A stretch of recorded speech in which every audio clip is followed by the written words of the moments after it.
Welcome to O People of the Book YouTube channel.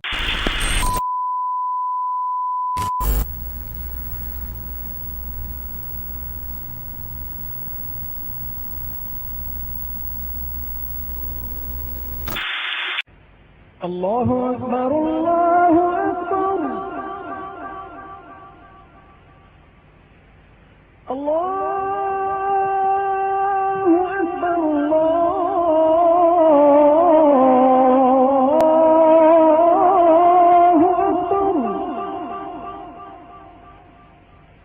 أشهد أن لا إله إلا الله أشهد أن لا إله إلا الله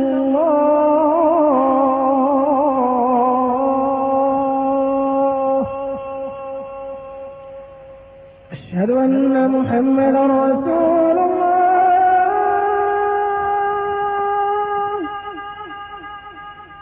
أشهد أن محمدا رسول الله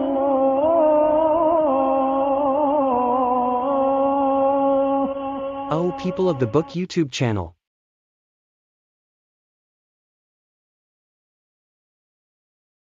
نبرات شعري سطرت لمداد حبري والقلم نبرات شعري سطرت لمداد حبري والقلم نبرات شعري سطرت لمداد حبري والقلم هيا قصائد سائلي قلب النوى ليس الشبم هيا قصائد سائلي قلب النوى ليس الشبم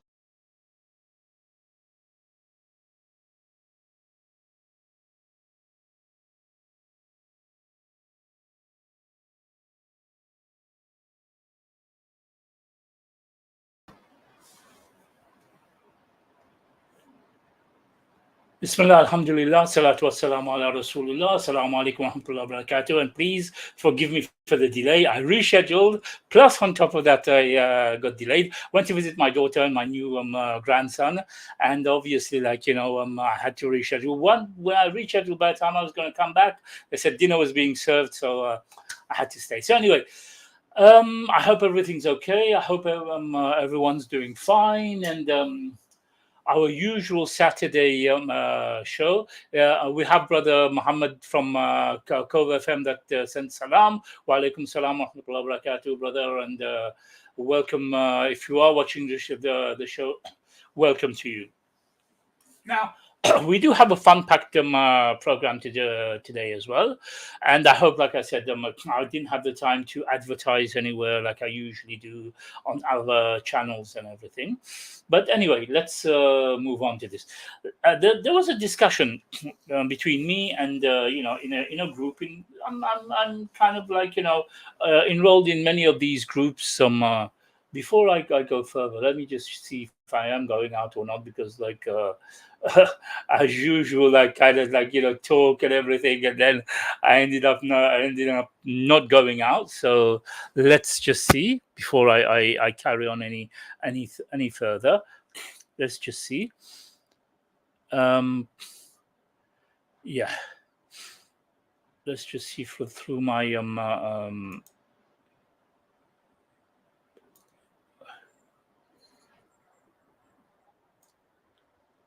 yeah.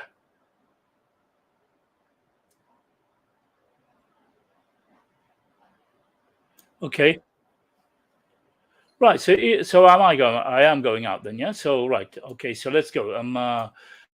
Let's go.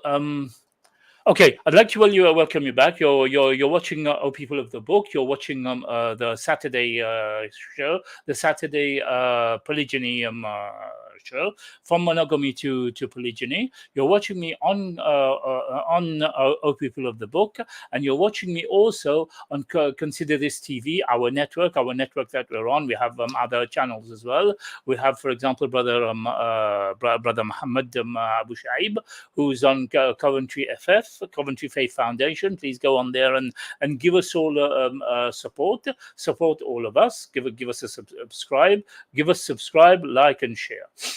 as you know, this show that I'm doing is to help our brothers, yeah, our brothers, our Muslim brothers who are wanting to go into polygyny, or who are already in polygyny, and maybe, yeah, who maybe having a hard time or whatever adapting. I'm not a professional, I'm not a scholar, but I'm just here to help my brothers and sisters. So, so we'll as usual, we got to unpack them show for you. First of all, like I say, I usually enroll in many of these groups just to get them feedback from people, to have conversation, to dialogue and everything. And in one of the groups, well, I think it was the mod herself, the mod, or the administrator herself, who'd written on the group that a woman who follows the Quran and Sunnah will be open to polygyny, because obviously, like, she's upon the Quran and Sunnah, and she would not have any problems with it. So I said, yeah, fine, no problem. But there are some women, whether they're on the Quran and Sunnah or not, when it comes to polygyny, Quran and Sunnah goes out the window. They don't follow the Quran and Sunnah. I got an answer straight away from a sister who's saying it is her right to refuse. I don't deny that. I never said it wasn't her right. One thing we have to realize, one thing that we have to realize, that although it is her right, it is definitely her right to refuse, but we don't exercise our right on every single thing that happens to us in life, do we? Yeah. Now, why is it that in polygyny, because it's her right to ask for divorce, she has to, no matter what happens, no matter what the consequences will be, she has to ask for what do you call it, divorce. Yeah. So divorce, we know that will wreck the marriage. The children will suffer. Now, the other thing is, like, that I wanted to point out, is that the husband's been working for years, set up the family, set up everything, and now that he wants to take another wife, he wants to get married again. Suddenly, that woman threatens him now. That woman now has become his worst enemy now. Yeah, she wants to take the children away from him. She wants to, all the good that he done in the past, put a roof over her head, looked after her, gave her everything that she wanted. All that is taken is on the back burner. Suddenly now, even before he does injustice to her, yeah, even before he does any injustice to her, straight away now she's going to act upon her rights. Yes, I do agree, sister, it is your right, but it is not every single instance of our life do we exercise our right. Yeah, at work, so much injustice is done to us at work. Do we exercise our right? Do we go to HR every time there's an issue that happened or whatever? Do we go running to HR? Do we write a mail to HR or whatever? 9 out of times, no, we don't. Yeah. So why is it that in the case of the husband, when he decides to take to marry again, now the rights comes in, yeah. No matter how much of a good husband he would have been, I agree. If he was a bad husband from the beginning, if he didn't fulfill your rights, if he didn't fulfill your children's rights, and he's not a suitable man to kind of enter into polygyny, then I agree. Fine, no problem. But 9 out of 10 women who I've discussed with, and I've had conversations with, and like I say, sometimes I join these groups to get feedback in order that I can give you some resources and everything. Yeah. So 9 out of 10 of these women, their husbands are good husbands, no problem. They get everything that they wanted, but as soon as he chooses to do, that's it. My right. It is my right to ask for divorce. I'm asking for divorce. What about all the good that he done to you in the past? What about everything? Now, the other thing as well, now, when the woman asks for divorce, in the Quran, I forgot the chapter. I didn't have time to prepare it now. I came directly from my daughter's house, directly to here. Otherwise, I would have prepared everything. In Surah Al-Baqarah, for those of you who know the verse, Allah subhanahu wa ta'ala tells you when you divorce a woman, divorce her in kind. Divorce her in kind, and don't ask for whatever you gave her in the past. Okay, we as men now are told, don't ask them for anything back. The mahar, you don't ask for the mahar back when we are giving divorce, not when they are asking for hulu or whatever. Yeah. So they're asking for khula. Yeah. So now we as men, that is our right. We worked, we bought a house or built a house or whatever, we don't ask for any of that back. The jewelry that you gave your wife over the years and everything. Now, Allah subhanahu wa ta'ala tells you, when you leave her in peace, and don't ask for this back. Yeah, this is your right. Yeah, you too have that right. Yeah, if you bought a car for your wife, I don't think you're going to ask her for that car back unless she feels uncomfortable to drive that car again and think I'm going to give him his car back. But Allah subhanahu wa ta'ala tells the man that when you divorce your wife, divorce her in kind and don't ask for anything back. Although it's all right, although a man has worked all his life, basically, well, not all his life, but all his adult life, and he's reached a certain point now where he's provided for his family, and suddenly now the wife is not happy because he took another wife, even before he made dhulm to her or whatever, and even if he didn't do dhulm to her, she wants some out or whatever. Okay, fine. Now, when you look at the laws in the West, okay, a man has worked hard all his adult life, bought a house, bought a car, he has children, his children are going to university and everything.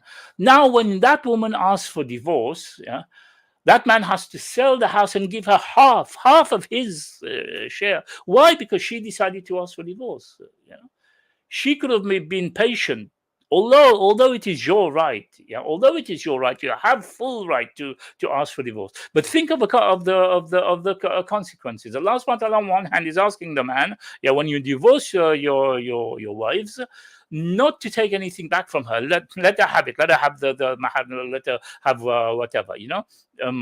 Leave her in kind. Yet the woman, as soon as the man takes a second wife, she talks about her right. It's her right to have to ask for divorce. And again, I repeat, that is her right. She's allowed, unless the man was a bad man, unless the man was abusive, unless he was on drugs or whatever. Otherwise, if that man was a good man all the time for you, why are you then going to rock the cage and ask for divorce? When Allah subhanahu wa ta'ala is telling us, and the hadith is telling us, that the reward that you will get for being patient is much greater than a mujahid who's gone to battle, and in the battlefield he's got the fear of the battle, he's got that in him. Yeah, and you get the reward for just being patient. Just being patient and accepting it. Okay, I accept what my husband has done. I accept it. I'm not going to cause problem. I'm not going to ask for divorce or whatever. You get that reward. Can you imagine that, sister? So this is why, it's all right, no problem. But we need to know when to exercise our right. Yeah, and it doesn't matter, right or no right or whatever. We have the right. We have the right to Allah subhanahu wa ta'ala has given us these rights. But Allah subhanahu wa ta'ala Himself makes it clear to us when we should exercise our rights. Now, that I like to look for resources for you. Now, the same resource from the same brother, alhamdulillah, is a very good brother. I like his work that he does, and brother Coach Nadir, I picked up something very good from him as well, coming on the same subject now. Yeah, the same thing. The person that you loved, okay, the person that you loved all this time, now you're going to threaten him. Okay, you're going to threaten him after he takes some another wife. Now, the subject that he covers as well here now is, when should we tell the wife, before or after? If you know the wife is going to cause some, is going to rebel, is going to cause war in the house, would it be wise for you to tell her, look, I'm going to take another wife, before you take it? You know she's going to go crazy. You know she's going to go haywire. Are you going to tell her? You don't tell her in the beginning. You can hold it, like, once you've done the nikah, then you say to her, because you know how she's going to act. If she's a woman who, like, is fair and, like, according to, like, this thing that the sister mentioned, like, is upon the Quran and on the Quran and Sunnah, and she has no qualms about it, then you tell her, before. But otherwise, you do tell her. I'm not saying that you don't tell her. I'm not saying that you hide it from her. I'm saying that there are times when we need to know when to tell the wife. Yeah. So he talks about this. The subject is called why men tell their wives after they marry. Okay, so we're going to go through this now from our brother Sheikh Nadir, who, alhamdulillah, I have very big respect for the brother. And please go to his YouTube, which is Outstanding Personal Relationships, and give him a like, give him a subscribe, like, and share as well. They got some very good work, him and his two wives. And also last week I mentioned to you a book that he'd written as well. Yeah, I've been going through that book, alhamdulillah, and like I said, today I wanted to share that book with you, but unfortunately I was out at my daughter's house, and I got hung up. So anyway, we're going to go into it. We're not going to waste any time. We're going to go into it, and we will see how, like, what advice he gives. Of course, he's a coach, he's a professional, and already he is in polygyny, so he's got some good advice to give. So let us go into his talk, and we'll see. Okay, so the very person that you help build a family with, who knows or should know as an adult, mature woman, that men are polygynous. And especially if you're Muslim, you already know. Warning, viewer discretion is advised. The content, viewed as an educational material you are about to experience, could challenge your belief, trigger strong emotions, and frankly, piss you off. This isn't for everyone. If you're not ready to confront new ideas, or if your feelings bruise easily, this might be the time to click away. Expect to be challenged, to think, and you might even want to scream at the screen. Proceed with caution, and remember, you chose to be here. Let's get it. Assalamu alaikum, peace. I'm Coach Nadir, one of the founders of Outstanding Personal Relationships, as well as one of the authors of the book, Let's Talk Polygamy Uncensored. Now, I get asked. Okay. That book again, remember, Let's Talk Polygamy Uncensored. You can get it on Amazon. I bought it in Kindle because, like, obviously I like to read Kindle, and I've got my phone with me wherever I go. So even if I'm at work, I get a little spare time. In order to look for resources for you, I go through these books. So I prefer to have them at hand. But you might prefer hard copies. So, like, you can order it. I think it's $29.99, something like this. Last week I mentioned the price, and in Kindle it's only $9.99. So, like, for those of you who like the Kindle version, so get his book, support the brother. He's doing a very good work, and like I said, hats off to him, and him and his wives as well are coaches. Okay, so let's carry on with this now. Ask this question because we talk about best practices, and we teach, and we really dig into why that's so important, especially when it comes to polygyny. Well, married. Okay, so this is a burning question that everybody asks. Some of them, like, confuse the issue of should I tell her before and or tell her after, and the issue of not telling her at all. These are two different issues here now. Last time, like I said, I had an argument with somebody, like, who every time kept saying you have to lie and everything. I'm not talking about secret, keeping it a secret away from the wife. No, there's a time that you can tell her, like, if you have communication with your wife, you have good communication with her, and you feel that, like, if I tell her, she's not going to make any issues about it. As a matter of fact, she will support it. Then fine, no problem. You tell her. Yeah.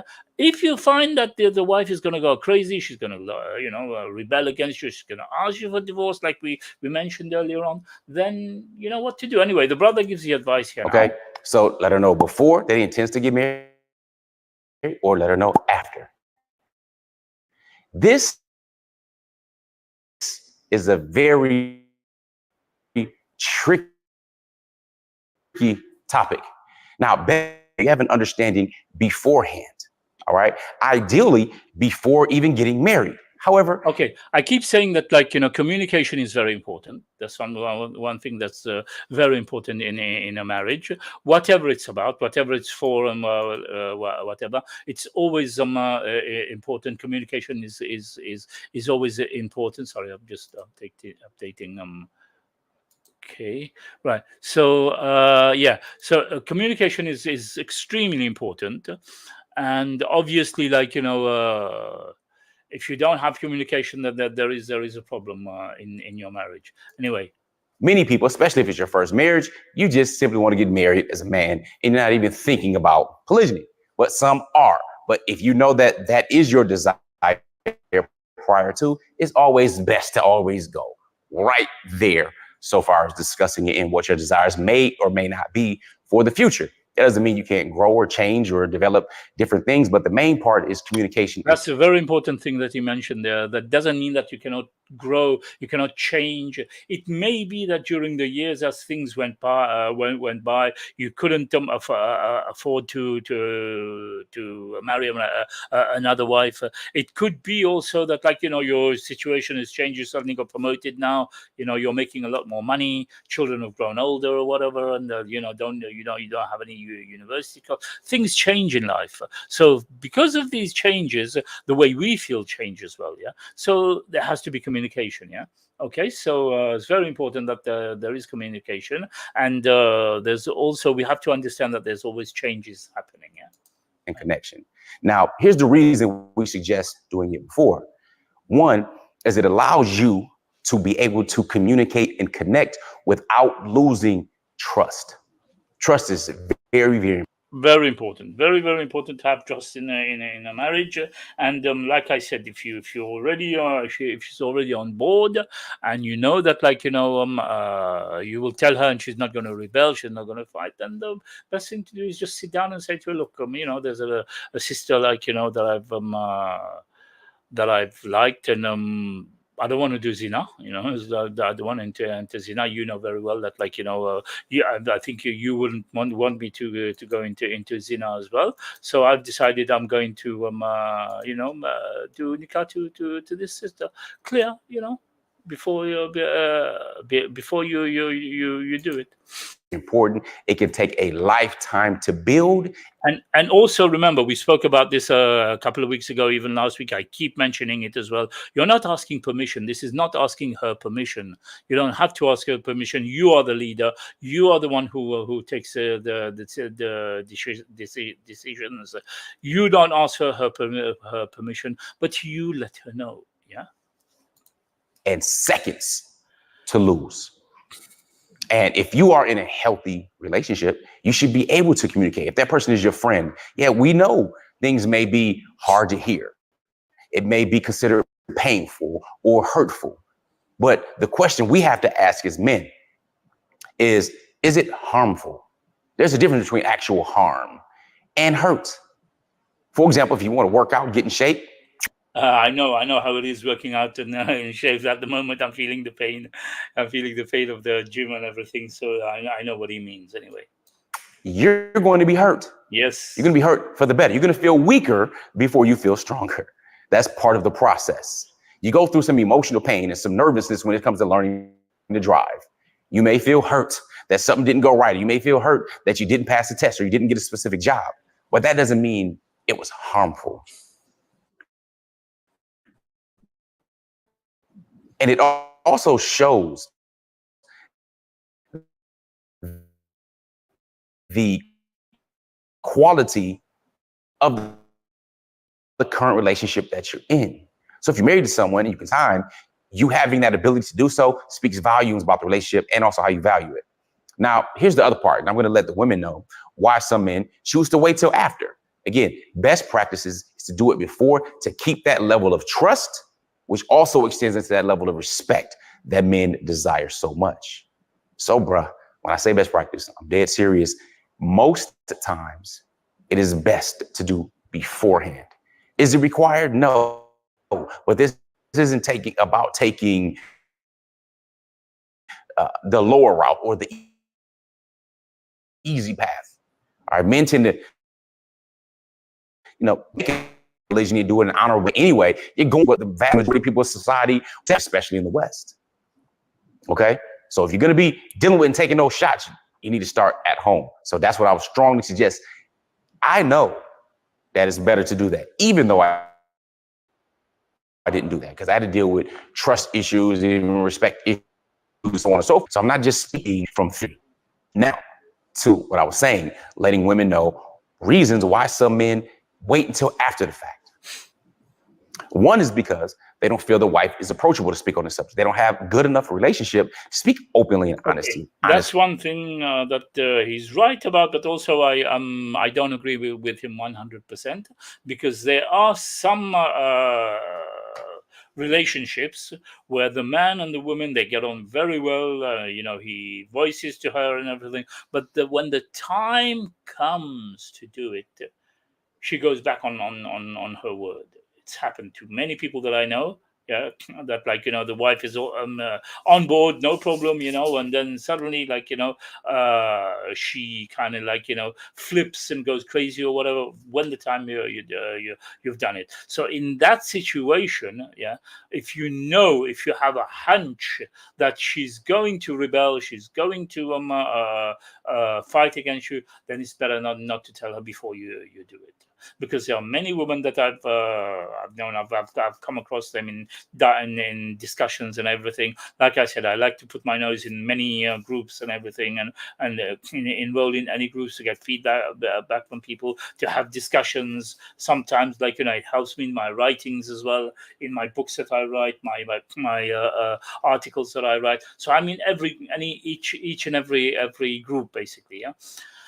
And the discussions that you find that most of the ladies who are in these groups, their husbands, when you talk to them, not being their husbands, but you talk to them, that they would give their husband a hard time had he wanted to get married again. See, so in that case, then obviously you will tell her afterwards. And I'm not saying not to tell her. Please don't kind of take it wrong now and say oh, you have to tell. No, I'm not saying not to tell her. I'm saying that her attitude, before and after will be totally different. Now the thing is that I'm sure that once again, it might end up in the situation that we spoke about in the beginning. After all you've done for her, after all that you've given her, now when you decide to get married again, she goes to war against you. Forgets every good thing that you've done, forgets every good that you've done for her, the house that you put on over her head, the struggles that you've gone through in life because of your family. There's a lot of husbands who actually sacrificed me. I feel that being one of them as well. I have sacrificed a lot for my family.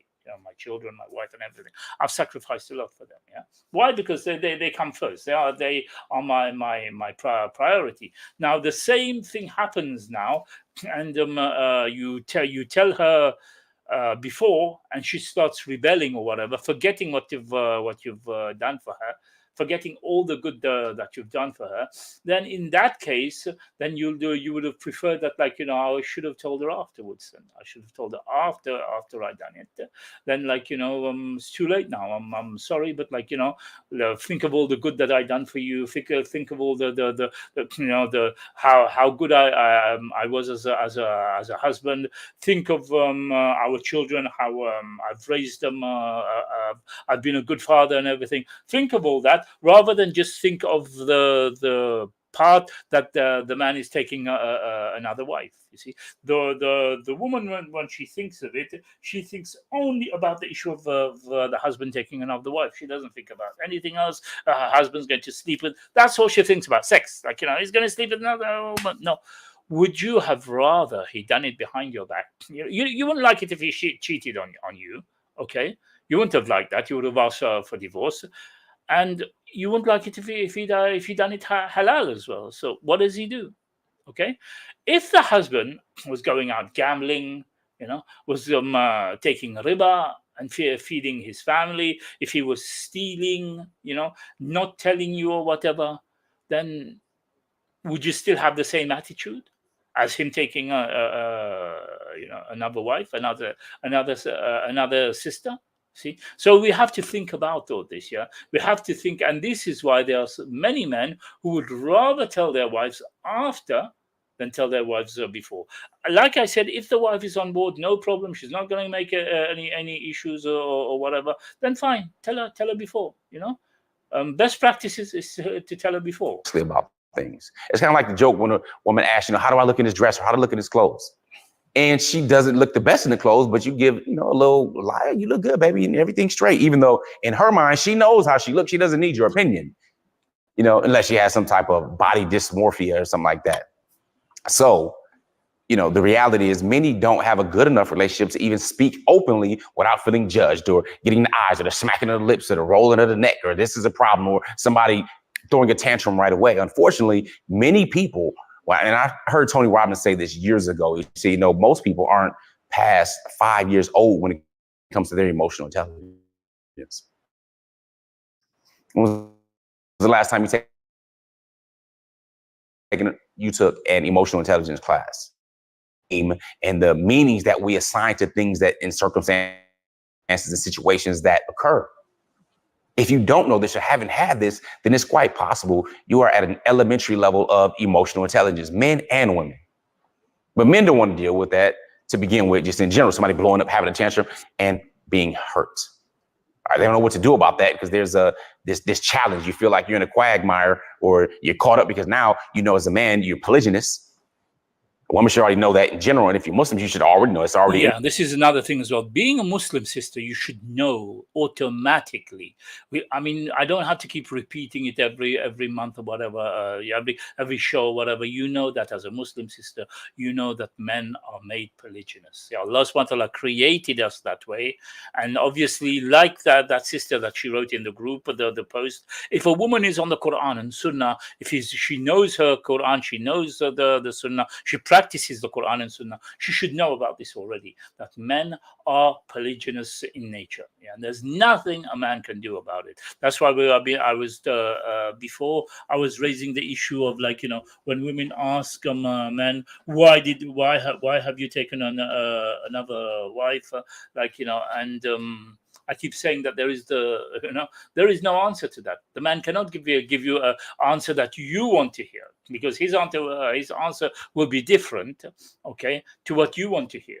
So you have to bear that in mind. Being a Muslim sister, you should be more aware of that. I've known many non-Muslims that I've been watching their videos and everything, trying to look for material, for content and everything to share with you, that they're non-Muslims who are actually ready and willing to enter into polygynous families. They're inquiring about it, or some of them are already in it. Especially the Afro-American population in the US, Muslim and non-Muslim as well. I've been broadcasting some of this stuff and everything. You know that. So as a Muslim, I don't think you need to be dictated every week, about the man's nature.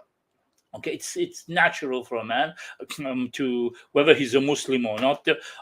Although you get a lot of these non-Muslims who like to play holier than thou. They like to make themselves holier than everybody else, and they will say that, like, man was made monogamous, but they know very well that that's a lie, because in their book they assume that in their book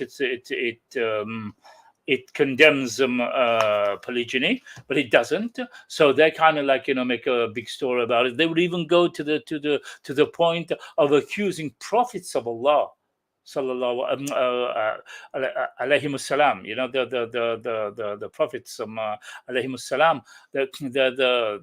They would go as far as, like, abusing them.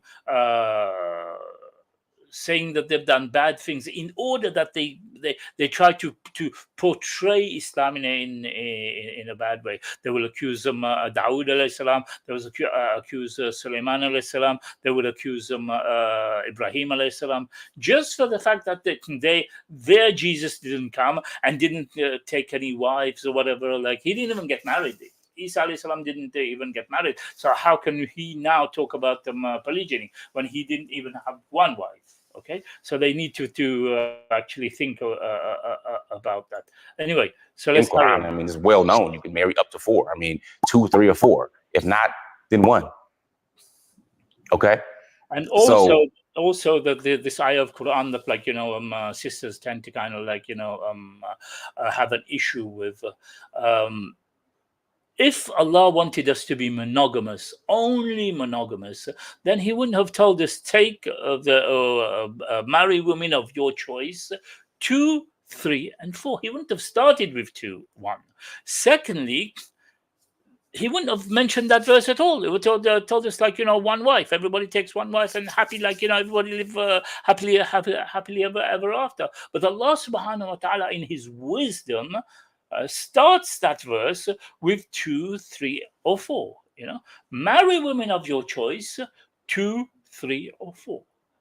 Yeah. So as Muslims, we don't have to keep every time drumming into our sisters and brothers' brains or whatever that Allah has made it possible that we take more than one wife. Anyway, let's carry on. One is that they do not have, a man doesn't feel he has the communication skills to convey it to you without getting an explosive negative reaction. Explosive negative reaction. So that means he doesn't feel you're approachable.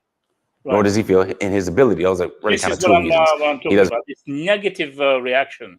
Yeah, the fact that, like, he knows he's going to get a negative reaction from you, because he's lived with you, he's married to you, he knows you very well, and he knows that your attitude, like, is your jealousy is gonna overwhelm you. Although in this book that we are doing, that we're going to be moving on to in a while, it's spoken about the jealousy several times, and nobody is telling you not to be jealous, but to actually control that jealousy, to actually, like, make sure it doesn't harm your marriage. Make sure that jealousy doesn't become, like, overwhelming or whatever.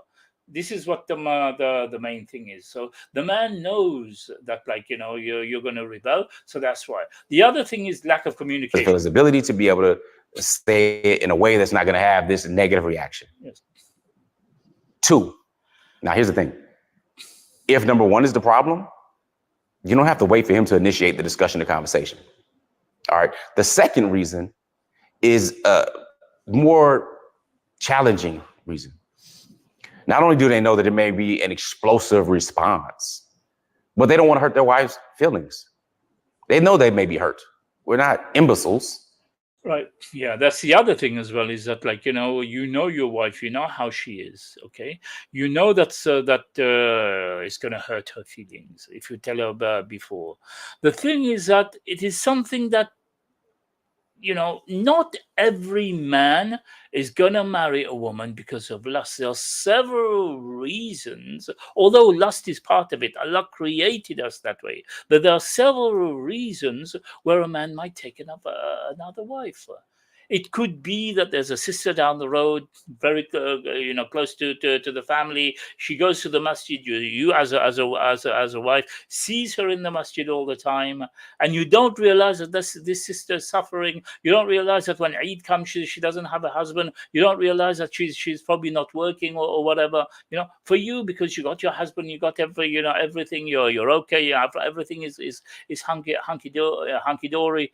And then your husband gets to know about this sister, and some sort of friendship grows between them. He sees her, gives her salam, and then realizes that this woman is probably a widow or something, and she's got a child, and and he wants to marry her. That could be the reason, that he wants to marry her. And now you're at it, you're at it. That might hurt your feelings, although that the sister already.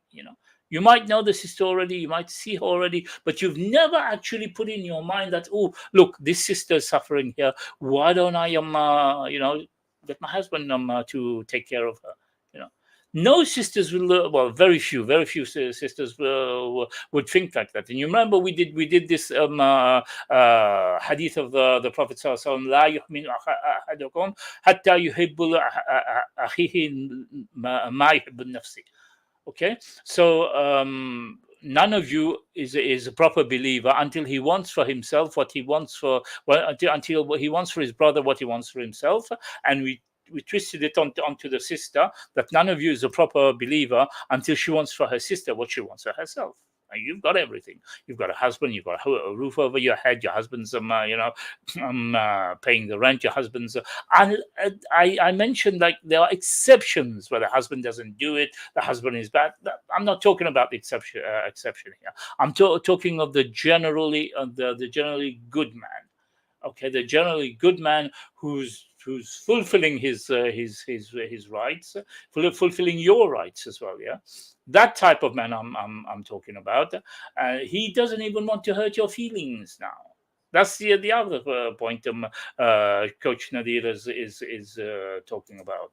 So some just say, you know what, if she's going to be hurt either way, before or after, I'll just rather deal with it after marriage. Exactly. So you're going to be hurt anyway, whichever way. Yeah, sisters, you're going to be hurt anyway. So whether I do it before, whether I do it after, you're going to be hurt. So might as well just wait, and then after you've done the deed, then tell the sister.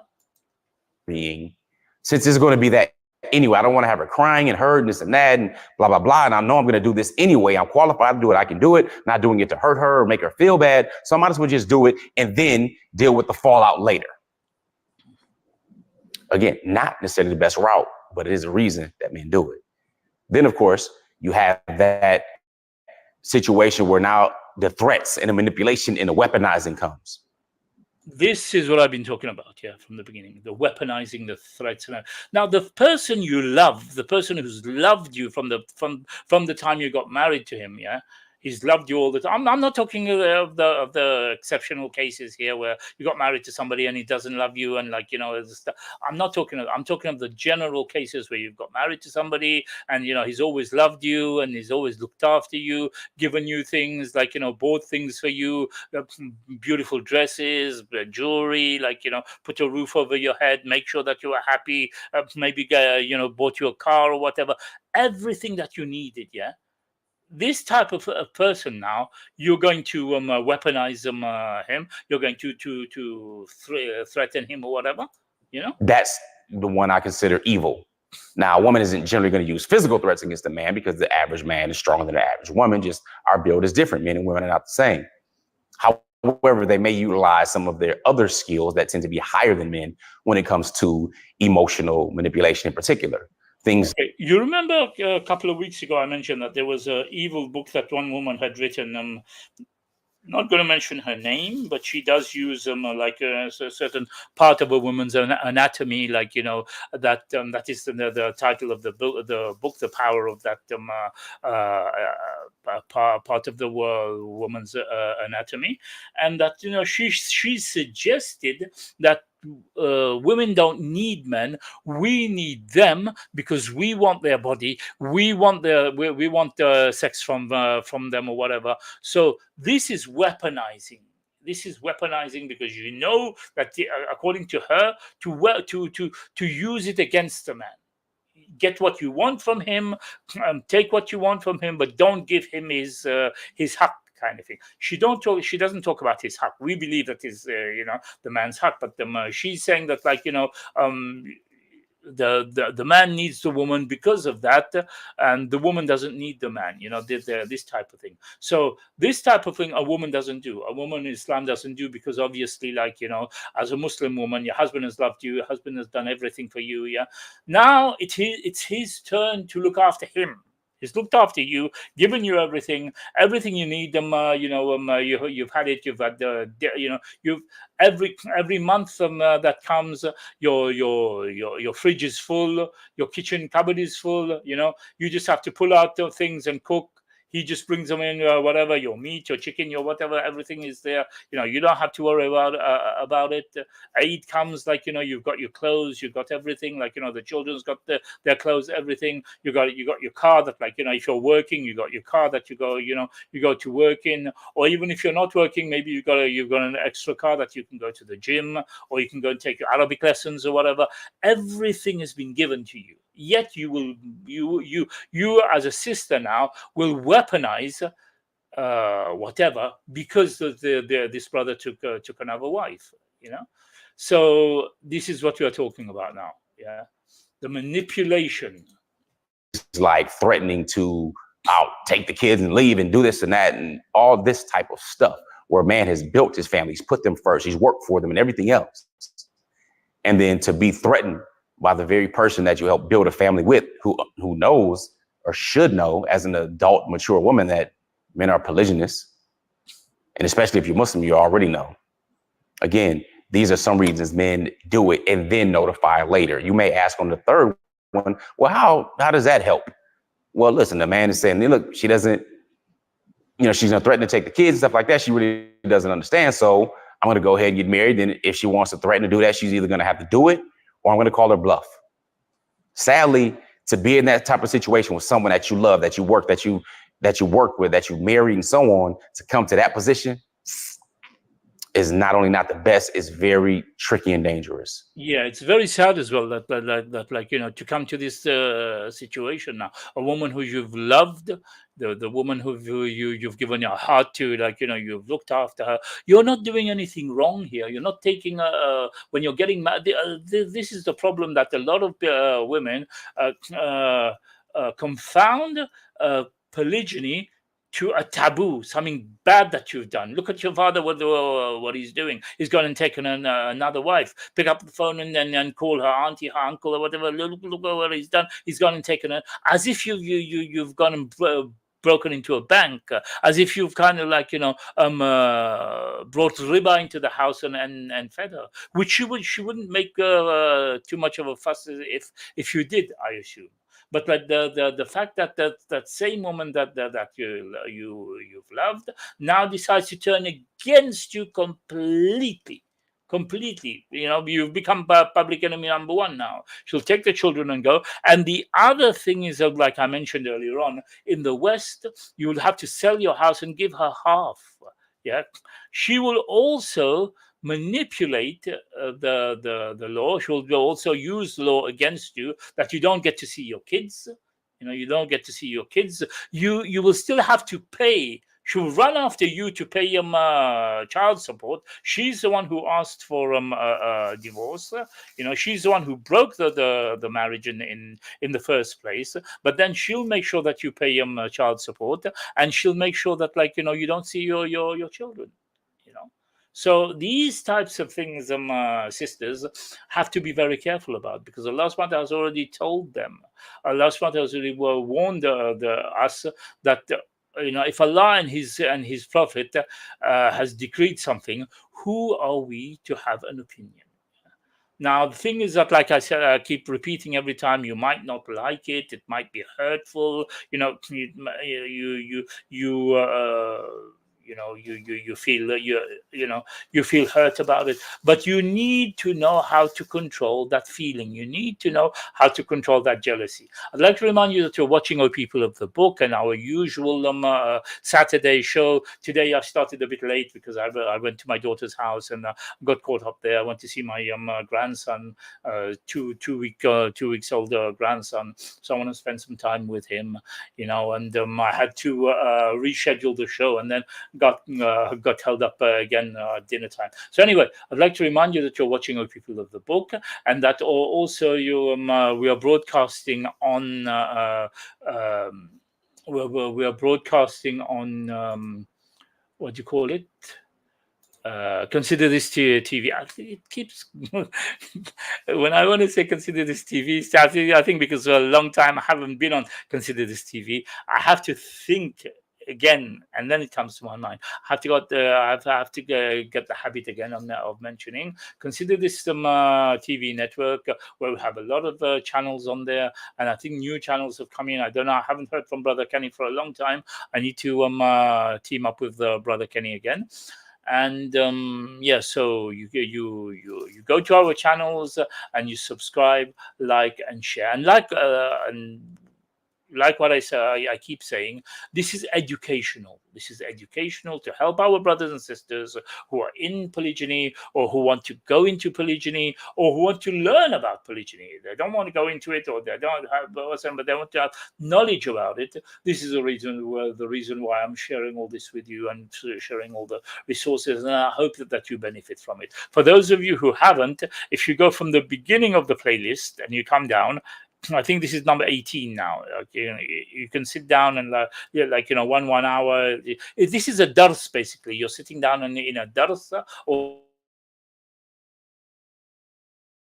but I'm giving you my knowledge and going through books and everything with you. So this is like a dars, and it will be 1 hour, 1 hour and a half, like you're sitting in a dars. You can put it on, do whatever you're doing, and just listen to it. Don't need to see my face all the time. You can put it on and then go ahead and do whatever you're doing. If you're cleaning up, put your headphones on, and do whatever you're doing. And at the same time, getting the knowledge. And I hope you make dua for me as well for that, if you benefit from it. Okay. These are people's lives we're dealing with. And you may be thinking, well, if it's going to cause her all that, why do it? Whose emotions are more important? Whose feelings are more important? Is the structure of the family more important? Does a man get dismissed and diminished simply because he has emotions, feelings, and desires? Or is it because the person who screams the loudest and throws temper tantrums and stuff like that are her feelings and emotions and desires more important? Yeah, that's another thing as well. Who wears the trousers in the house? Okay, who's the one who gets up in the morning and goes to work? Not every family are actually where both of them work. There are some families where the woman stays at home. She doesn't need to work, but she has the highest, the loudest voice when it comes to complaining and shouting and whatever. She has the loudest voice in the house. So who's more important, her voice or the husband's decision? Who is the leader of the house? Who is the protector? Who is the one who will take a bullet for the other one? Is it the wife's responsibility to go and answer the door if somebody knocks the door in the middle of the night or whatever, or there's a noise or something, Many times I know that my wife's doing something and she says I can hear a noise somewhere. I have to get up, whatever I'm doing. I'm on my computer, or I'm watching a documentary or something, or searching for something. Anything. I have to get up and go and see. Oh, don't worry, it was just something that fell down or whatever, or a door that was open or something like this. So as the husband, I'm the one, for any husband who's there, who gets up and has to go and answer the door. You're not going to let your wife go and answer the door, are you? So why is it then that she's the one who has the loudest voice when it comes to the issue of polygyny? Even she's the one who's going to make the most noise, where you're the one who would take a bullet for her. You're the one who's going to go and answer the door if anybody comes in and causes any issue. Anybody breaks into your house or whatever. Who's the one who's going to get up and fight them? But yet, the one who has the loudest voice when it comes to polygyny, when it comes to complaining about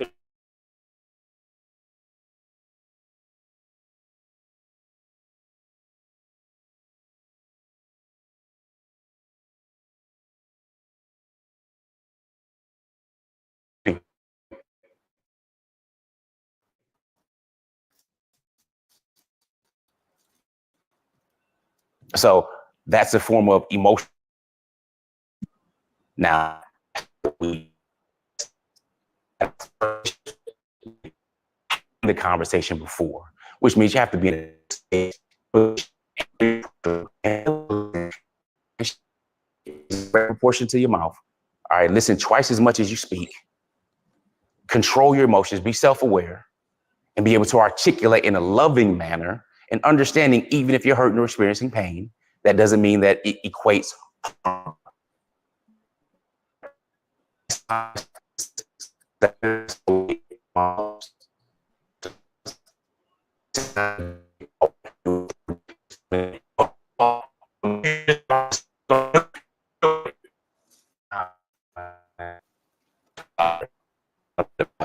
Not a man who wants to build. That's another thing as well. A man of value, yeah. You're a man of value. You're working. You're looking after your family. Like you can show your wife that, like your value as a man. You've got children. You look after your children. All the responsibilities in your hand. This is what you call a high value man. Not like what the West the red pill movement has put as a high value man. No, a high value man is a man who can put who can build his family. Build a family, structure a family. He's got daughters. He gets them married, and he's got sons, and you go through whatever at home, whatever things go. You can handle it at home. You can handle your wife's emotions. You can handle your children's emotions or whatever. Some issue just happens just suddenly like this. You can handle it.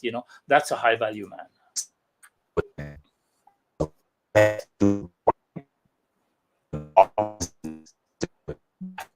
Okay. The brother repeated it, and I repeated it, and I repeat it as well. It is best practice to do it beforehand, but the situations that we've been going through now, we've been explaining, then you do it afterwards. Okay?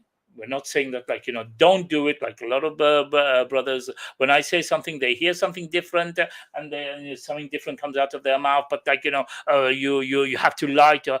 Nobody's saying to lie to her or whatever. All we're talking about now is when to tell her. When is the most appropriate to tell her, and depending on her, depending on what type of woman she is, and depending on the communication that you have with her. Okay, if you don't have communication with your woman, then it's no point. There are brothers who just got married to their wives. The day they get married to their wives, they haven't built up a family yet. They haven't built up a proper structure. And I mean, it's normal. It's normal. You start talking with from that time. But there's a lot of brothers who use that as a means to manipulate the wife. As soon as she does something wrong, right, I'm going to go and take another wife. I'm going to take your sister and bring your sister in the house because you don't cook properly. Yeah. Or you put too much salt in the food. So I'm going to bring your sister. No, that's not the way to do it. Yeah. Anyway.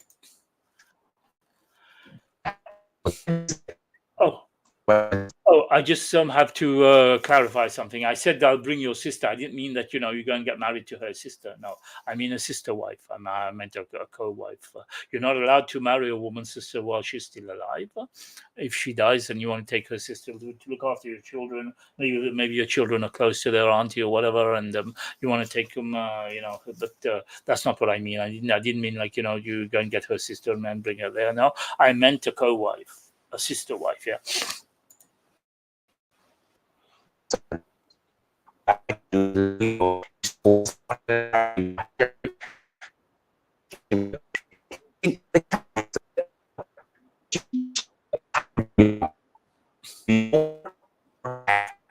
Okay, right. So anyway, we're gonna stop this here now. Yeah, I think you've got an idea of it. You've got an idea of what's going on about this about this issue. Yeah, I think it's clear. I've been trying to drum it into our brains for weeks and weeks and weeks, months. Actually, since I started this series, and there's so many things that I have repeated over and over and over again. I hope it makes sense. Yeah. I hope it makes sense to all of you, and who are in polygyny, maybe those who are having issues or who actually wanting to get into polygyny, or those of you who are looking around and thinking, you're surprised. How come there's such an overwhelming amount of sisters, and how come brothers are in short supply, yet you have sisters not wanting. Everyone's asking the questions here. We've reached the 1 hour mark, so we will move to our book now. We'll move to the book, which is on page 119.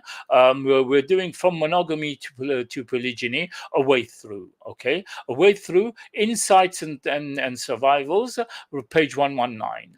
Okay, so we'll start reading the book as usual. We'll see how where it takes us. We've it's 11:16 here p.m. Tomorrow I'm working, but it's not a problem, because 11:15 is not late for me. I sleep much later than that. But anyway, regarding the phrase, it shaves faith. Al-Tayyibi said, i.e., hatred takes away faith like a razor takes away hair. Okay, so okay, the hadith here. I think we need to mention this hadith before to understand this. I think I missed out this hadith. None among you will be a true believer until he wants to know. That's another one. Okay, there is this hadith. There has come to you the disease of the nations before you, jealousy and hatred. This is the shaver, the destroyer. I do not say that it shaves hair, but it shaves, destroys faith. By the one whose hands is my soul, you will not enter paradise until you believe, and you will not believe until you love for one another. Shall I tell you of that which strengthen the love between you? Spread greeting, afshu salam amongst you. Okay, so the Prophet ﷺ mentions here in this hadith of a shaver, but he said it's not the shaver for the hair, but it's the destroyer. Okay, the destroyer of faith, and that is jealousy and hatred. Jealousy and hatred among sisters and everything. That is a destroyer of faith. And then we have, regarding this phrase, Al-Tayyibi said that hatred takes away faith like a razor takes away hair. Okay, now this is in the reference is from Islam QA question reference 12205. I think a question was asked, and they used this to answer it. These hadiths stress the importance of having a clean heart, free of rancor, from any ill feelings towards another Muslim. Thus, in polygyny, co-wives should take care not to let their feelings, to let their jealousy feelings turn into hatred of the co-wife. We've spoken about that several times, and we keep trying to make the sisters understand. It's natural to be jealous, or the Prophet's wives were jealous, even to go as far as amongst them to I think I mentioned in one of the episodes that I think it was Aisha radiallahu anha and another wife of the Prophet sallallahu alaihi wasallam. The Prophet sallallahu alaihi wasallam got married to one wife before consummation even. And the consummation, and Aisha radiallahu anha said to her, when you go to the Prophet sallallahu alaihi wasallam, say to him, A'udhu billah min dhalik. Yeah, may Allah protect me from you. and she went to the Prophet ﷺ, and she said that to him, and the Prophet said to her, "Go, yeah, go." He didn't marry her. There are different riwayats of this hadith, but so they had their ways of not accepting it. They had their ways of dealing with the jealousy. The Prophet ﷺ didn't marry her because of that, and he must have known. Allah subhanahu wa ta'ala obviously must have given him the insight that it was his wives who concocted this plan or whatever. So they had their ways of doing it, but they didn't have hatred. They didn't have rancor. They didn't have jealousy against one another. Actually, there is another hadith that I mentioned in a few of the lessons back, where the Prophet ﷺ asked Zainab radiallahu anha about Aisha radiallahu anha, and she said, "All I know about her is good. All that I know about her is good, and no bad, nothing bad about her." So nowadays you would have the co-wife cussing the other one, inventing stories. A lot of sisters, I'm sorry to say that, but I've seen situations where a lot of sisters are compulsive liars. Yeah, they will lie against the other sister. She said that. She said that. And you go and you confront your wife about it, and the wife will say, "No, I'm sorry, I didn't say anything like that. I didn't even meet her on such and such day, or such and such time, or whatever." So this hatred, they kind of build it up, kind of thing, and then make it even worse. And here they're saying that try to avoid that. You should take care not to let the jealous feelings turn into hatred of co-wives. Freeing the heart of envy, hatred, enmity, and anger is important in establishing good relationships, essential to solidifying bonds that unite us as Muslims, and as an ingredient in the path to paradise. Now that is important. We're all Muslims at the end of the day. Yeah, as a Muslim brother, I would give my life to protect a brother on the battlefield. Yeah, if we were in a battle together, fighting together, and and I can see somebody's coming to attack my brother, I would protect him. I would protect the brother, because he's my brother in Islam, and I'm sure he would do the same thing for me. So why can't sisters now do the same? Love their sister for their sister what they love for themselves. These are is very, very important. Yeah, and this is an ingredient to the path of paradise. I think I mentioned this before, that what Allah is asking from the sisters is not. Allah is willing to give them the ticket to paradise. Okay, you have the ticket to paradise, but what you need to do on one side is to be patient. If your husband takes another wife, you be patient. You don't fight. You don't cause problems to your husband. You don't ask for divorce. You don't wreck the family. You don't you control your anger. You control your jealousy. For the key to the ticket to Jannah. Yeah. This is all Allah is asking from you. Yeah. Allah is asking for the man to be the protector, the leader, the provider, the one who goes and fight in the battlefield. Nowadays, you're finding the West bringing women into battlefield and everything, to fight the wars. But that's not the norm. The norm was that the man was the one who was going out to fight and protect his family, his community, his people. Yeah. Yet, the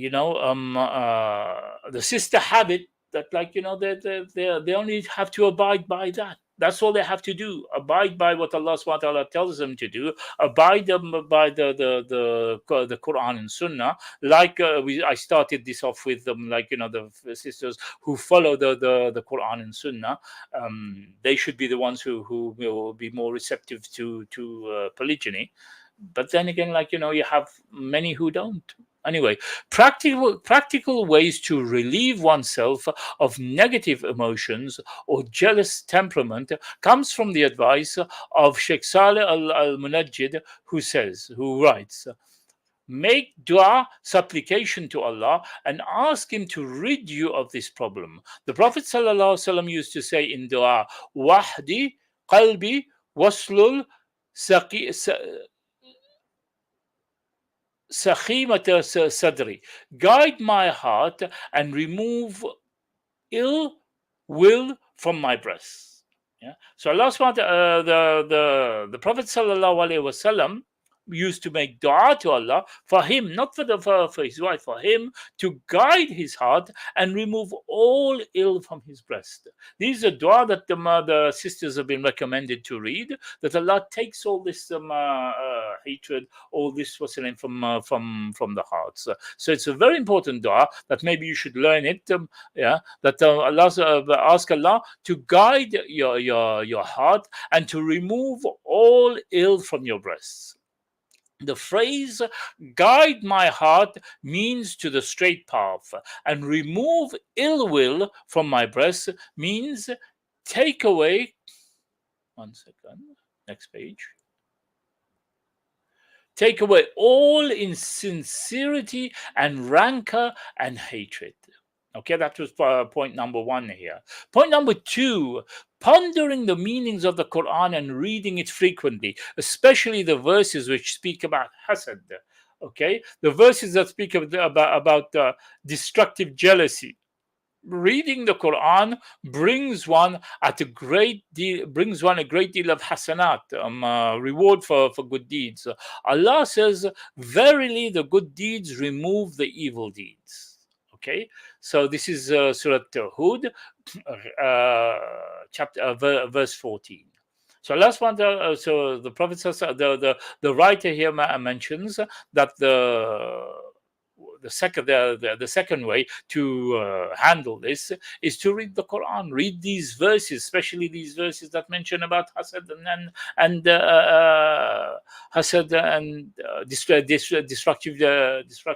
destructive jealousy.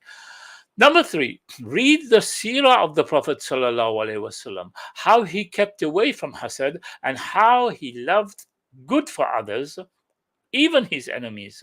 Among the useful book is Nurul Yaqeen fi Sirat Sayyid al-Mursaleen. This is a book that the sisters giving an advice of a book. Maybe you can write that down. Nurul Yaqeen fi Sirat Sayyid al-Mursaleen. Okay, maybe do a search and see if you can find that book, and you'd be reading about the Prophet ﷺ's qualities and how he was good to people and everything, and maybe that could build that into you as a man and woman as well. I'm giving advice to both the brothers and the sisters now. Reading the biographies and the stories of the companions in books such as Suwar min Hayat al-Sahaba by Abdurrahman Rafa al-Basha. Okay, if you follow my channel here, you will see that I did a whole series on the Sahaba. Okay, I did the biography of the Sahaba. You can go to the playlists and you'll see that, if you don't know about the Sahaba, if you're new to Islam or whatever, and you want to learn about the Sahaba, well, you can go and then check it out from there. You can learn about the Sahaba. Number 5. If any thoughts of hasad cross your mind, then seek refuge from Allah, refuge with Allah from the accursed Satan, and keep yourself busy with something that will make you forget these insinuating whispers and thoughts. Now, if you as a wife, you keep having these thoughts in your mind, oh, he's taking another wife, and I'm very angry about it. What did I do? What did in your mind? Well, keep asking for protection of Allah from shaitan, yeah, and keep yourself busy either with dhikr or your mind is busy, and you're not going to listen to all these whispers. Keep yourself busy, because obviously a mind that is not busy, shaitan attacks it. Number 6, if shaitan manages to instill hasad in your heart, then beware lest you say or do anything which will show that hasad. That's very important. If shaitan has succeeded now in putting hasad in your heart, now, you have to be careful in case you do anything which will show that hasad. You go out and, you're going to knock on the sister's door or pick up the phone and start shouting and fighting. Your husband comes from work, and because he's taken another wife, you're going to show that anger inside you. Every person that has his or her share of every person has his or her share of hasad. Sheikh al-Islam ibn Taymiyyah said, nobody is free from hasad. Nobody is free from jealousy. Okay? But the noble person hides it, whilst the base person shows it.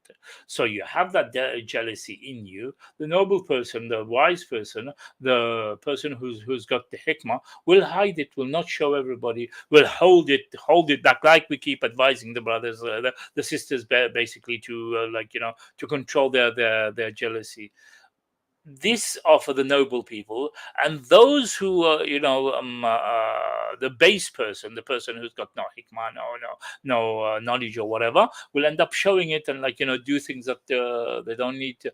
And this is from a book, Amradul Qulub. Yeah, a person. No, that's not the book that is what he's trying to say. Amradul Qulub, which is I think hide what is in your heart. Or is that a book? I don't know. A person, yeah, I think that's the book. A person will not be brought to account for whatever crosses his mind, but he will be brought to account for what he says and does. Allah subhanahu wa ta'ala is so great, so merciful, that if we have thoughts, about something and we don't act upon it, Allah subhanahu wa ta'ala forgives us for that. The malaika don't write it down for us as a sin. But if once we go out there and we do it, or we say it, then we are accountable for it. But if it just crosses our mind, oh, I hate this brother, in our mind, I hate this brother, oh, I hate this sister or whatever, but you go past the sister, Salaam alaikum wa rahmatullahi wa barakatuh, and you just walk past, and you give salam and you walk past. So you haven't actually executed that thing that waswas that was in your ear. You had that waswas, but you haven't executed it. You've gone past, you've given salam, and you've walked away. Same thing with the sister. She might hate that sister because her husband got married to her. Yeah, she wants to kind of throttle her or whatever, but she walks past and looks down and salam alaikum wa rahmatullahi wa barakatuh, and sister, whatever, it's very hard or whatever, and but let's just say well, whatever, she doesn't say a bad thing to her or whatever, then she's forgiven for that. The Prophet ﷺ said, Allah will forgive my ummah for their mistakes, what they forget and what they are forced to do. This is recorded in Bukhari, 2033. Number 7, if you feel that you are jealous of a specific person, then buy him a gift and shake hands with him. Like I just said earlier on, you don't like somebody, you go past them and give them salam. Rather than keep that jealousy, rather than just buy a gift and give them. Clear it from your heart, buy a gift and give them salam alaikum wa rahmatullahi wa barakatuh, sister, I decided to buy you a little gift. Try and win that person. Yeah. Okay, the Prophet ﷺ said, shake hands, for this will dispel rancor and exchange gifts, and love one another, for this will dispel hatred. Okay, so it's understandable. You had a hatred for somebody. That sister had a hatred for another sister. Decided to kind of give a salam. Decided to send her a gift. It doesn't have to be anything big. Although the sisters, you might have some sister who's receiving it. Oh, is that all she can send me or whatever? No. Like, she sent you that from her heart to dispel that hatred from her, and you just have to accept it and then give a salam and then thank her, kind of thing. So this is recorded in Al-Muwatta Imam Malik, hadith number 1413. Hasad is a result of hatred, whose opposite is love, the way of which is giving gifts and spreading greeting of salam. Because the Prophet ﷺ said, "You will not enter paradise until you believe, and you will not believe until you love for one another." Until you love one another. Shall I not tell you what will strengthen love between you? Spread greeting, Ashur salam, among yourselves. I mentioned that earlier on in another passage. It mentioned it. This is recorded in Sahih Muslim,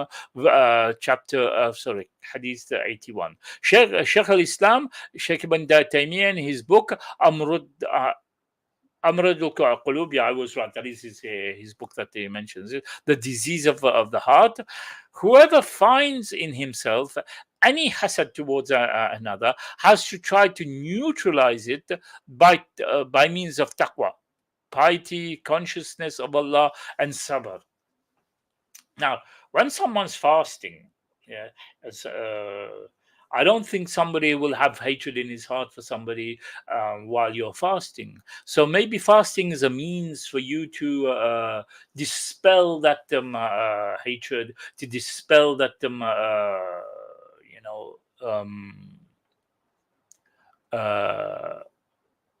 jealousy. So taqwa, by means of taqwa, and sabr, patience. So he should hate that feeling. You don't hate the person, that you hate that feeling inside you. Another thing as well, turn to Allah, like I mentioned earlier on. Turn to Allah and ask Allah, take this away from me, take this hasad away from me, Ya Allah. I have hasad for such and such person. I have jealousy for such and such person. Please take it away from me. Ask Allah to take it away from you. The only person who is the muqallib al-qulub is Allah. He's the only one who can change hearts. Yeah. So turn to Him and ask Him. So he should hate the feeling of hasad in himself. But the one who does wrong to his brother by word or deed will be punished for that. So remember that tongue. I think it was Umar bin Khattab radiallahu anh, who every night he pulled out his tongue, and he said, because of you will put me in trouble or whatever, something like this. Yeah, I'm paraphrasing, but something like this. I think it was Umar bin Khattab radiallahu anh, yeah, who done that. Okay, so you will be punished for it when you put it in action. But as long as it's just a thought, Allah subhanahu wa ta'ala is so merciful that as long as it's just a thought, you don't get them questioned for it. Okay, the one who fears Allah and is patient, however, is not included among the wrongdoers, and Allah will benefit him with his taqwa.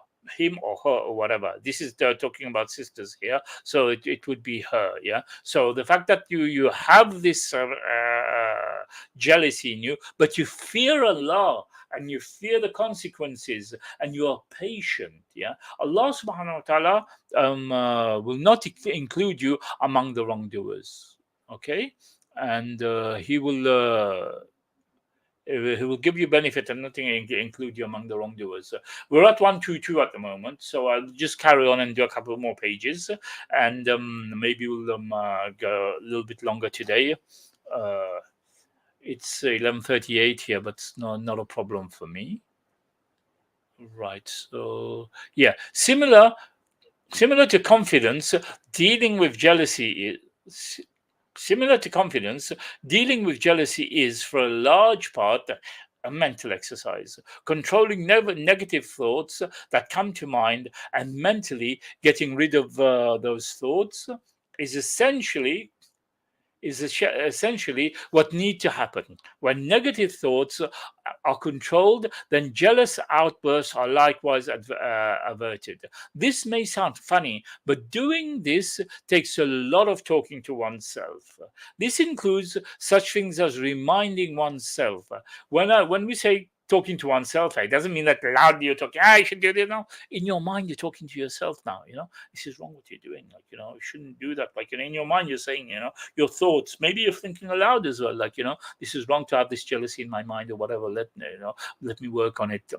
So that's why the sister here says it may sound funny, but doing this takes a lot of talking to oneself. This includes things such as reminding oneself often that it doesn't matter what the husband is doing elsewhere, and reminding oneself that Allah's love is the most important and most important love to receive. Now, one thing I have to remind the sisters here, one thing that we haven't spoken about that I've been wanting to mention for a long time, your husband is here today and gone tomorrow. You don't know when he's going to, Allah, is going to take his life away. Yeah, all this fighting, all this fighting against him or whatever, because he's taken another wife. You've used a jealousy that you had, to rebel against him or rebel against that sister. Remember that anytime you can lose him. Now you're losing only part of him because he's giving his time to another sister. What if you lose him completely? Who will you have? You have only Allah. So it's better to put Allah first, Allah and the Rasul first.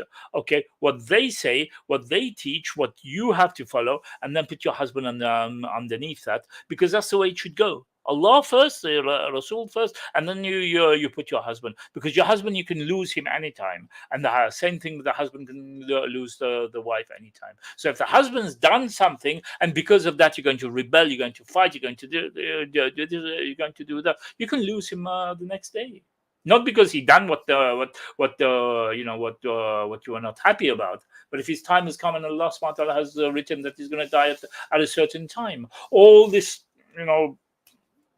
fighting, all this, what's the name? What is it going to serve? What is it going to serve at the end of the day when Allah subhanahu wa ta'ala takes him away? So serve Allah more. Okay, serve Allah and the Prophet ﷺ's teaching more than making an issue with the man about it. Okay, this includes such thing as reminding yourself that it doesn't matter what the husband is doing elsewhere. Remind yourself of that, because your main thing that you have to remind yourself is Allah subhanahu wa ta'ala, and remind oneself that Allah's love is the most important thing to receive. Okay, Allah's love is the most important thing to receive here. Okay, therefore, gaining Allah's love should be the goal of every Muslim woman, and something that should occupy her mind and heart. Fighting the whispers of shaitan, who loves to cause fitna in the lives of the believers, is essential in dealing with jealousy. These whispers, should be ignored, for certainly Shaitan only wishes to cause grief to believers until they go astray and leave them without even being aware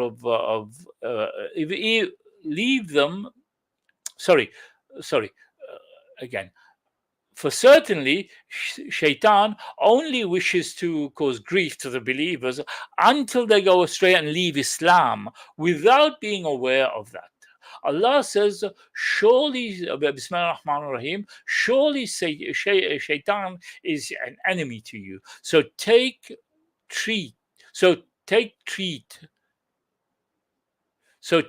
him, in brackets it says treat, so take him as an enemy. So Allah is warning us of Shaitan, that treat him as an enemy. Okay, in order to defeat these whispers, one should remember Allah often and seek refuge from Allah from Shaitan, and stay away from the very sins. Allah subhanahu wa ta'ala says in the Quran again, verily Satan has no power over those who believe and put their trust in their Lord, only in their Lord. So again, Allah subhanahu wa ta'ala is telling us, don't let Shaitan manipulate you. Don't let these whispers manipulate you. These we have the Quran and Sunnah. We should get back to the Quran and Sunnah. And this is what I'm saying to you. I keep repeating that every time. We are in a crisis at the moment where there's a lot of sisters divorced and a lot of men have gone into the battlefield, lost their lives and everything. We have a lot of widows. And Allah subhanahu wa ta'ala has given us this as a gift, not for the men. No, it's given as a gift for the sisters, and for the sisters now to be turning away from it. That's why we need to come back to the Quran and Sunnah. But again, like I mentioned in the beginning, that not every sister who's on the Quran and Sunnah is actually accepting this gift that Allah has given them. Where's the mouse now? I've got a double screen, and yeah, okay. We've got about half a page to go, and then we'll finish this chapter. So even if we overlap a little bit, it doesn't matter. We'll finish this chapter. In a hadith, it is narrated, whoever suffers from the waswas, let him say, I believe in Allah and His Messenger 3 times. Okay. 3 times earlier, and it will go away from him. So whenever a woman is getting these thoughts or whatever, like, if she says, I believe in Allah and His Messenger, I believe in Allah and His Messenger, I believe in Allah and His Messenger 3 times, it will go away. The first ayat that I read about, surely shaitan is an enemy to you. This is from Surah Fatir, verse 6. The second, verily the shaitan has no power over those who believe. That is from Surah An-Nahl. And okay, and the third one is a hadith narrated by Aisha radiallahu anha in Amal al-Yawm al-Layla by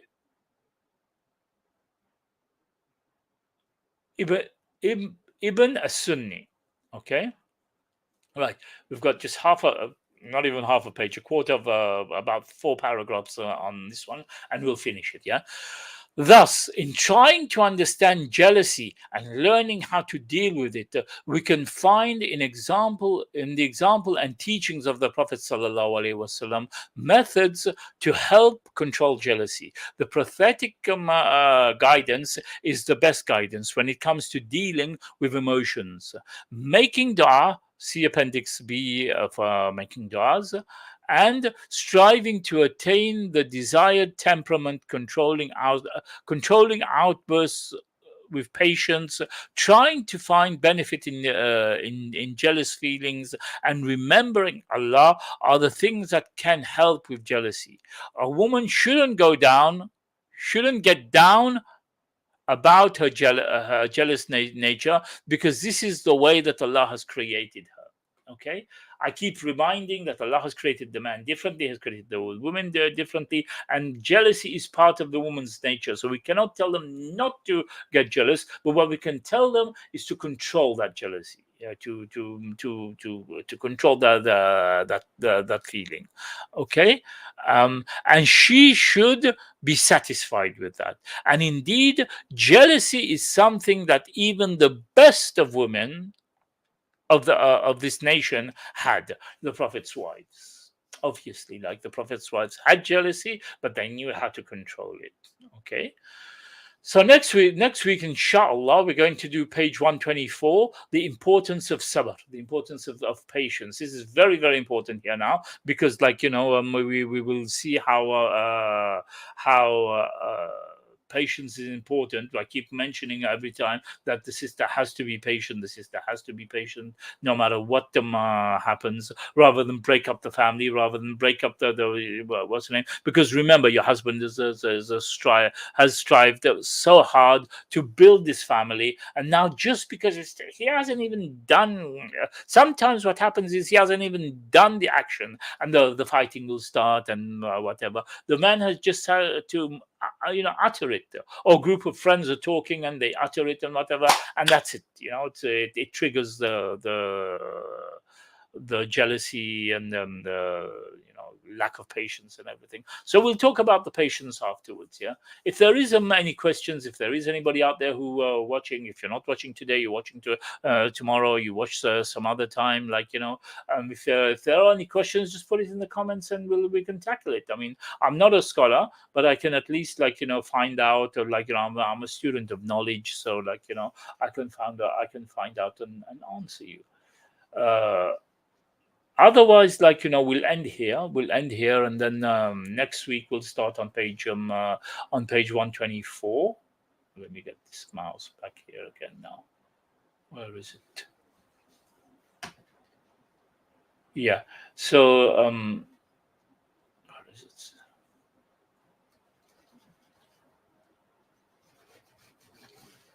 That's the problem with having a double screen. Oh, it's crashed. The mouse has crashed. Okay.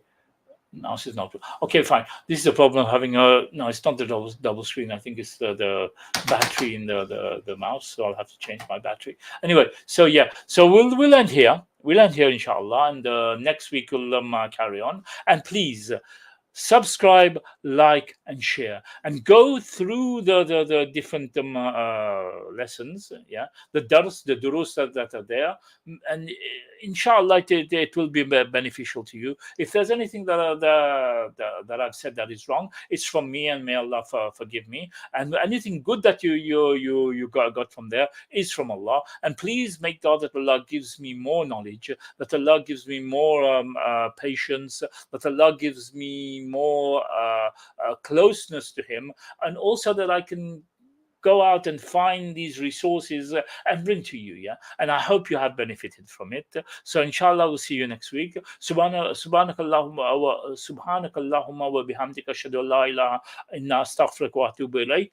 Subhana rabbika rabbil izzati amma yasifun wa salamun alal mursalin walhamdulillahi rabbil alamin. Assalamu alaikum wa rahmatullahi wa barakatuh. Assalamu alaikum, and next week inshallah.